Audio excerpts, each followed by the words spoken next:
My name is Marsha Harvey Isaksson. I am a curator and I run a gallery in Stockholm, a textile gallery called Fiberspace. And in this project, my role is as curator and project manager for this exhibition that has the working title Longing. And I have chosen to bring together 6 artists from different parts of the world, 3 Swedish artists, one based in Falkenberg, one based in Malmö, and one based in Stockholm. And we have a French artist who is partly based in Paris. We have an artist from London, and we have an artist from Brooklyn, New York. My focus when choosing these artists was to find artists that worked with weaving or weaving methods as a central part of their work, and also to find people who within their practices maybe worked on themes around this theme of longing, and but looking at it in very different ways. So we're very excited to be here at the Swedish Institut in Paris. It's a beautiful space, and we hope to use the entire building, including the gardens, for our exhibition. My name is Emily Rönndahl. I'm an artist. I use traditional RIA technique as my method, and I make visual weaves. I don't want to call them tapestry, but woven images. So the theme longing connects to my overall practice since many years with images of children. It's personal and emotional to me, and I moved from weaving more generic anonymous images to starting to use images from my own private life. So for the exhibition here in Paris, I will make, I think I will show weaves with images of my own children. And my wish is to connect to a painting of a child I saw in this building in the permanent collection. So this is the type of work that I do. The most important part is that they are, to me, two-sided, and I often show them so that the audience can see how the image is one. Like to me, there is no back and front, but it's one piece that grows out. And this hairy side is, to me, associated with longing and sadness and growing and many other associations that I use. I choose to work with traditional materials, linen and wool.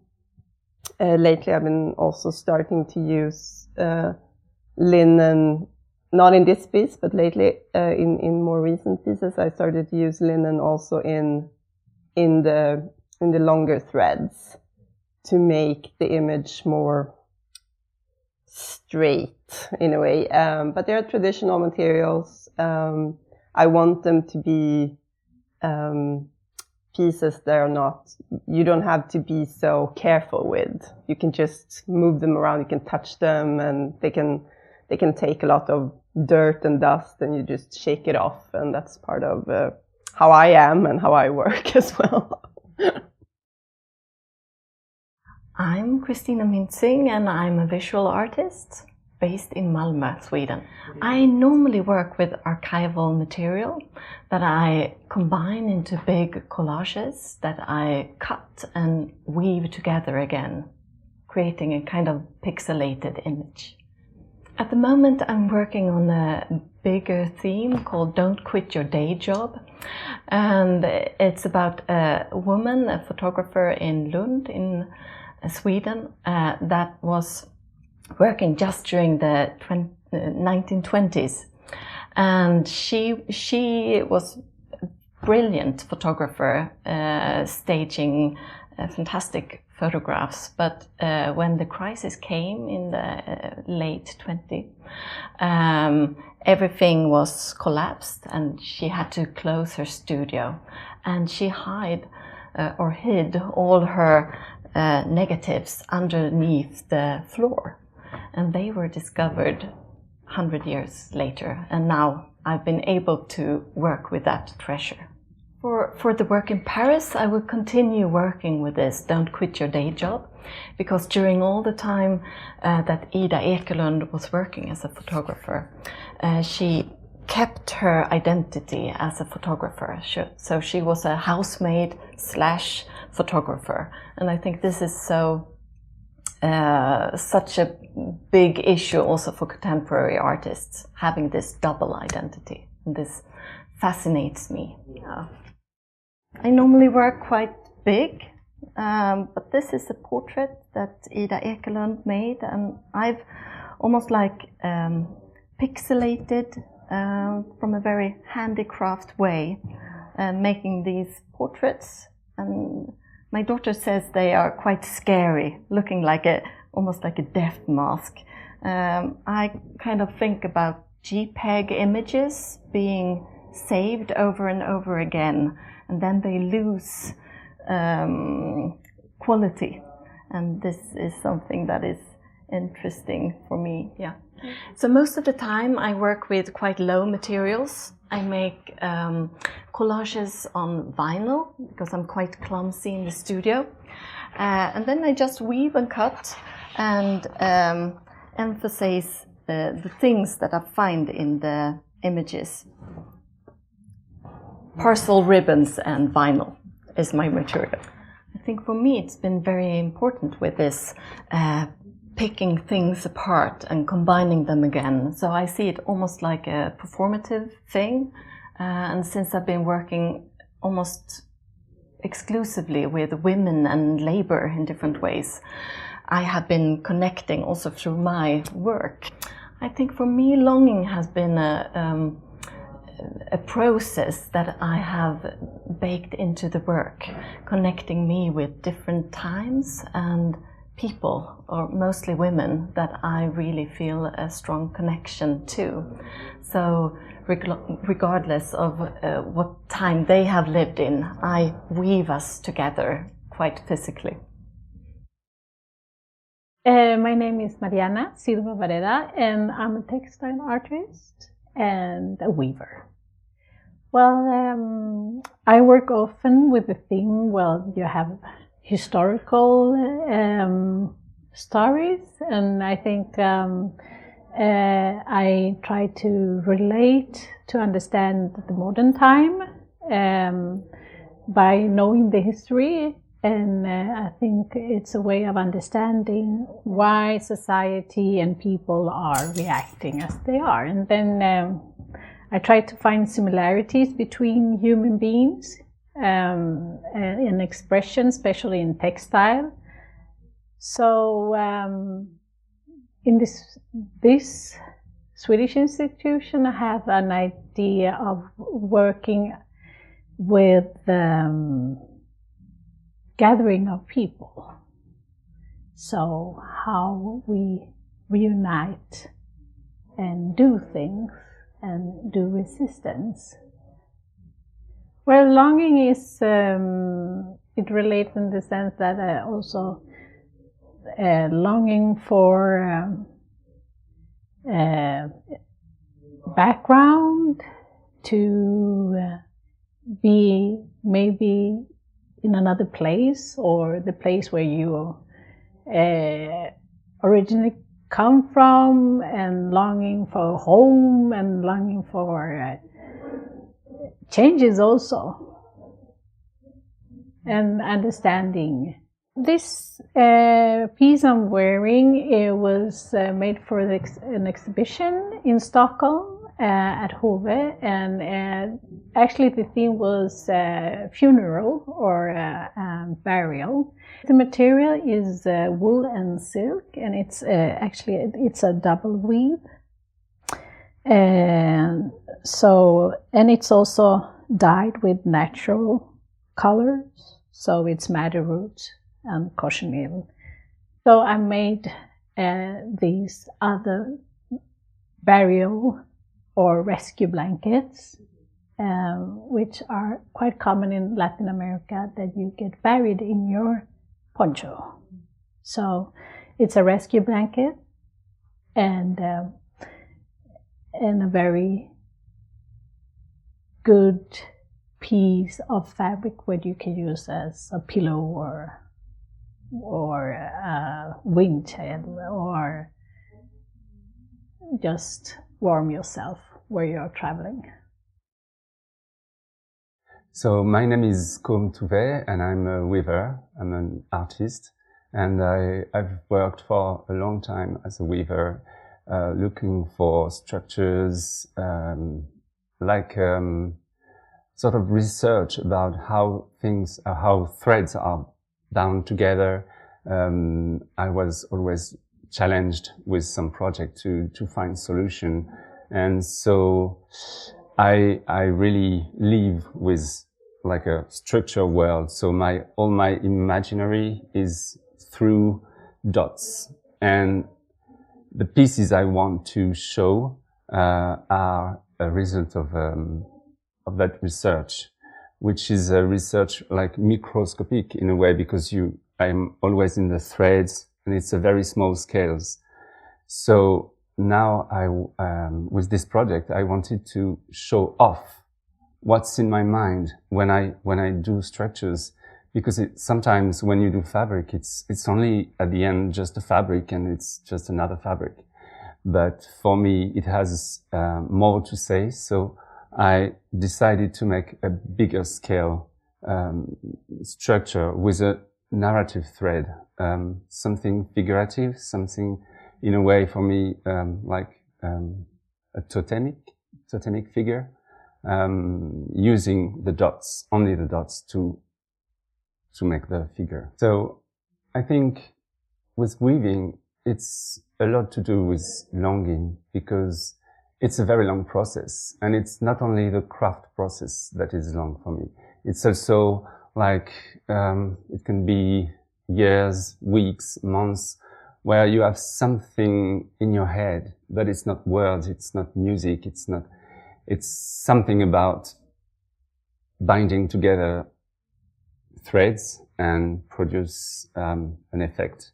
So this fabric is made of a linen warp, because I've always worked with linen as a primary fiber used in weaving, and it's also a fiber that is not so easy, it resists to you. This is a technique, it's an antique technique from Syria, I would say, about that region of the Middle East. And it's a sort of double-faced weft.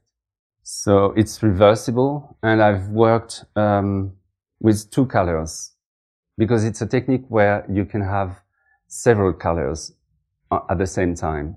So for this, I wanted it to be reversible, so that there is another figure in a way. And so this is a tacté. It's called the tacté. It's a very old, it's the beginning of the motif in weaving, mechanical weaving.